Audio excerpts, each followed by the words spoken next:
جيف بيزوس 2023 قدر يوصل انه يبدا يدخل 8 ديال المليون ديال الدولار كل ساعه. وانت دابا اللي كتفرج في هذا الفيديو، الا درتك صالير ديال $1000 للشهر اللي هي مليون مغربي ديال الشهر، غادي خصك تخدم 55 عام ونص باش يلاه تربح هذاك الشيء اللي كيربحو جيف بيزوس في ساعه واحده. و100% غادي تكون فايت كنتي دايز الزنقه شي مره ودازت من حداك شي طوموبيل اللي غاليه بزاف، اللي نقولوا الثمن ديالها ما بين مليار ولا 2 مليار، وغادي تكون سولتي راسك باللي هذا اللي قادر يشري طوموبيله ب2 مليار دارو شحال غادي تكون ساويه ديال الفلوس، ولا فاش غادي يكون خدام، ولا الكونط بونكير ديالو شحال غادي تكون فيه ديال الفلوس. اليوم في هذا الفيديو غادي نهضروا على الفلوس بواحد الطريقه اللي ربما اول مره تسمعها في حياتك.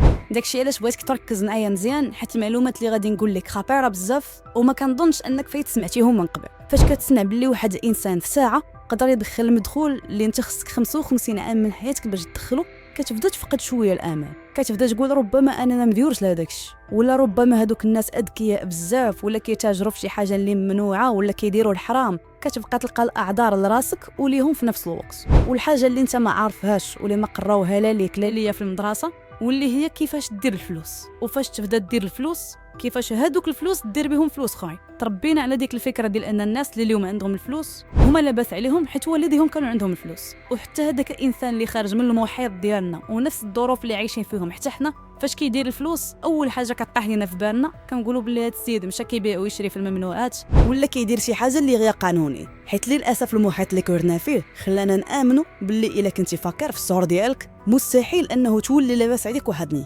اشنو بان لك الا قلت لك بلي هذا هضره كلها ما منها والو، وباللي الثلثين من الاغنياء ديال العالم هما ناس اللي بداو من الزيرو وكونوا الثروه ديالهم كامله بوحده. وإلا قلت لك بلي الفلوس لعبه وعندها القوانين ديالها، وين تعلمتي لهذوك القوانين وماتريزيتيهم مزيان غادي حتى تربح فيها. اول سؤال خصنا نسولوه هو شنو هما الفلوس. تقدر تقول لي الفلوس هو الصالير اللي كندخل في راس الشهر، ولا تقول لي هو داكشي اللي كنورثو، ولا تقول لي هو الربح اللي كنربح من التجاره ديالي. وكيف ما بغى يكون الجواب اللي قلتي غادي تكون عنده علاقه مباشره مع المحيط ديالك اللي كبرتي فيه واللي علمك الفلوس بالطريقه ديالك. داكشي علاش الا كبرتي في واحد الوسط اللي فقير غادا تكون عندك نظره خايبه على الفلوس. وإلا سولتك غادي تقول لي الفلوس وسخ الدنيا والفلوس ما كيعنيوش السعاده، وباللي الناس اللي لاباس عليهم ما هانيش في حياتهم وكينعسوا غير بالضو. وهذيك الهضره كلها اللي كتخلي الفقير يبرد على راسو ويحس براسو مرتاح وما يمشيش يقلب على انه يدير الفلوس، لدرجه ان الفلوس ولات واحد الحاجه اللي طابو ولا عيب اننا نهضروا عليها. ما كيقريوهاش لينا في المدرسه، وإلا خدمتي كيقولوا لك ما تقولش الصالير ديالك وما تهضرش عليه. وحتى الا درتي شي تجاره وصدقات ليك وبديتي كتدخل الفلوس ديال بصح، كيقولوا لك ستر رزقك وعندك توريه لشي واحد والناس غادي يتبعوك والناس غادي يحسدوك. في الوقت اللي هذاك البليونير عنده اسطول ديال الطوموبيلات ويخت وهليكوبتر والفيلا كيوري هذاك الشيء كامل وحياته زوين. هادشي علاش الا كنتي جاي من واحد الوسط فقير بغيت نقول لك باللي داكشي كله اللي عارف على الفلوس ما منه والو، وباللي اكثر ناس خاصك تاخذ منهم المعلومه على الفلوس هما الناس اللي عندهم الفلوس. حيت هادوك الناس اللي دايرين بك واللي ما فحالهمش وكيقول لك بلي الفلوس واحد الحاجه اللي مستحيل انك ديرها من الزيرو، كيفاش غادي يقدروا يفسروا لنا القصه ديال شخص بحال ابراهيم زنايبر، انسان اللي من 0 درهم قدر يكون ثروه اللي كتحسب بالملايير، انسان اللي ولا من اعظم رواد اعمال في المغرب واللي قصه النجاح ديالو تدرس وباقي كنسمعوها حتى اليوم. المجتمعات المتوسطه والفقيره كامله بالنسبه لهم الفلوس تساوي الوقت. يعني غادي تمشي تخدم في واحد الشركه من 8 ل 5 يوميا وغادي يحسبوا لك الساعه ديالك شحال كتسوى ديال الفلوس، وعلى راس كل شهر غادي يجمعوا داك المبلغ المالي اللي جاك وغادي يعطيو ليك.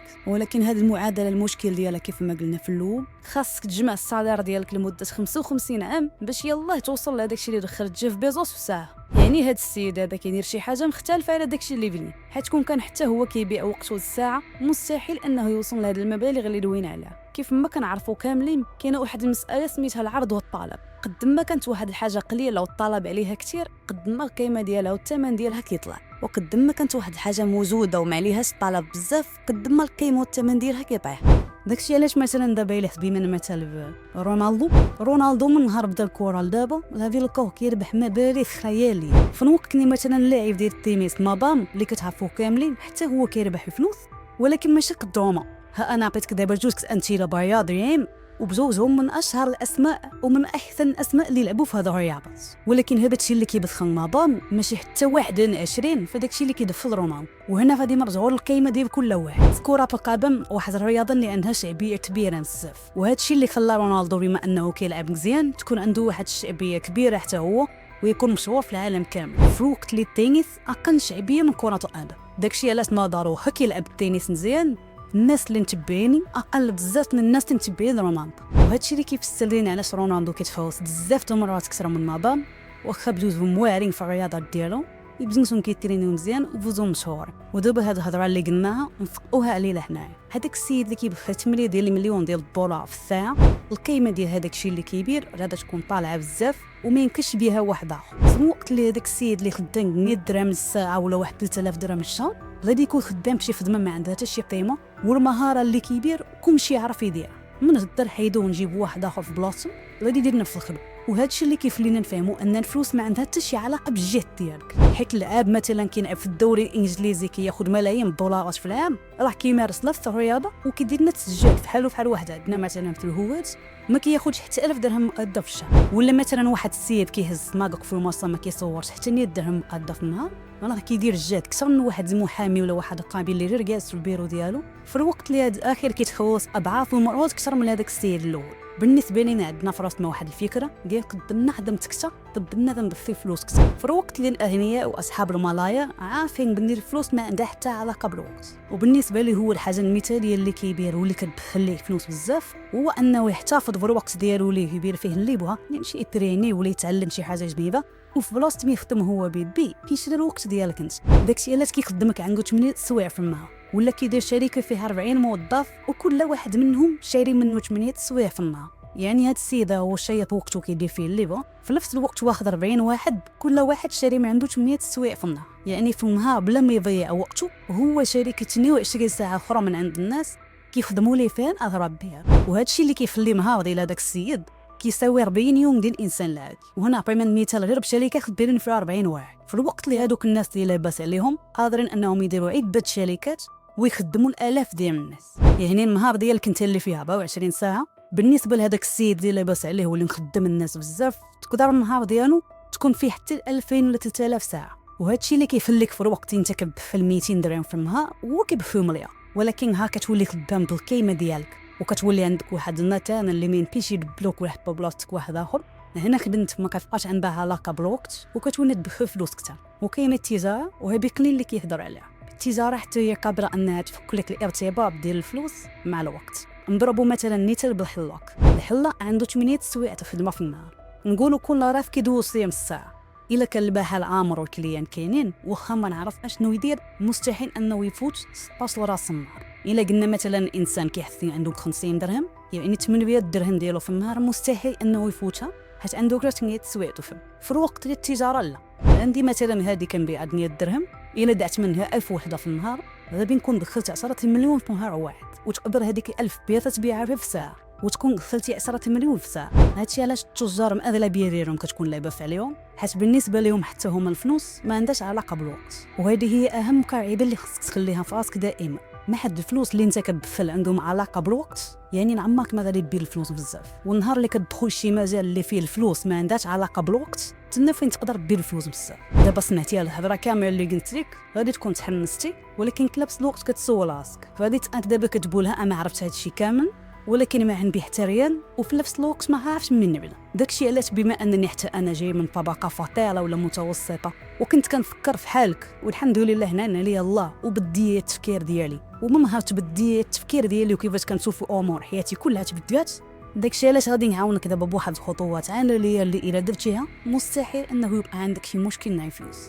اول حاجه غادي نقول تبيع هي انه تخدم في اي خدمه كيف ما بغات تكون. واخا هادشي كامل اللي درنا دابا وليتي عارف بلي الوظيفه ما غادي تزيد بك فين وبلي كتبيع غير وقتك واحد السيد لاباس عليه، بما انه انت ما عندكش يعني خاصك تدوز من هذيك المرحله. خدم في شي خدمه اللي يكون فيها صالير محترم وين يكون عندها علاقه بشي حاجه كتعجبك، باش في نفس الوقت غادي تتعلم فيها وغادي منها واحد البركه ديال الفلوس. ومن بعد هادشي الخطوه الاهم اللي كانت تبدل لك حياتك وتخليك تربح بزاف ديال الفلوس اللي ديك غادي نقول لك دابا. انبه على مشكل في المحيط اللي انت فيه وحاول تحلو وبيع هذيك الحل يا بابو.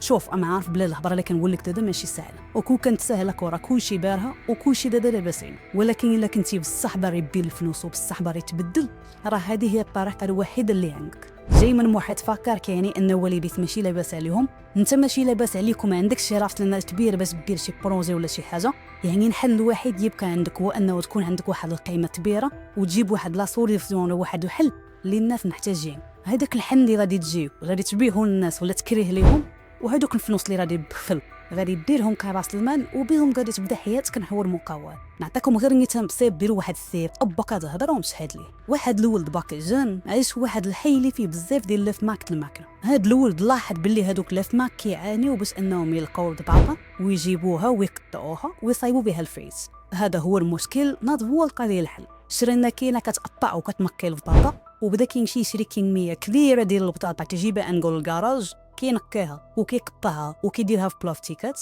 وكيهزها في الطوموبيل وكيمشي هو برجليه كيليفريها لف ماك تامن. يعني هادوك لف ماك اللي كان عندهم مشكل ديال البطاطا وكانوا هازين ليها الهم، جا واحد السيد حل لهم هذا المشكل، ربحهم الوقت وحيد عليهم الثمن. خدم في الاول مع السماكات ديال دربهم، مشات الامور مزيان، جمع شويه فلوس، شرا طوموبيل اخرى، ولا خدام مع السماكات بالجهه ديالو كامل، جمع شويه فلوس من بعد شرا طوموبيل اخرى، ولا خدام نهار المدينه ديالو كامل، ولون الشركه ديالو ولات كتليفريو بابا ولا صوص للمغرب كامل. كخلاصه لهادشي كله اللي قلنا في الفيديو ديال اليوم، الفلوس ماشي شي حاجه اللي صعيبه انك ديرها، واللي كيخلي الفلوس صعيبه وكيخلينا ما قابلينش اننا نديروها هي النظره ديالنا ليه. داكشي علاش واحد الانسان اللي كبر في بيئه فقيره تابر اصلا هو شبع بواحد الافكار مغروطه على الفلوس كتخلي دائما يبقى فقير. واحد الانسان يتزاد في واحد الوسط بين الناس اللي لاباس عليهم ومستثمرين واخا ما يعطيوه حتى ريال غير من الافكار اللي عنده في راسو، هذاك الشيء اللي عارف هو على الفلوس يقدر يدير به الفلوس. وكنبقاو كيف ما عاد حنا الفقراء نبردوا على راسنا في الوقت اللي الناس اللي لاباس عليهم خدامين على راسهم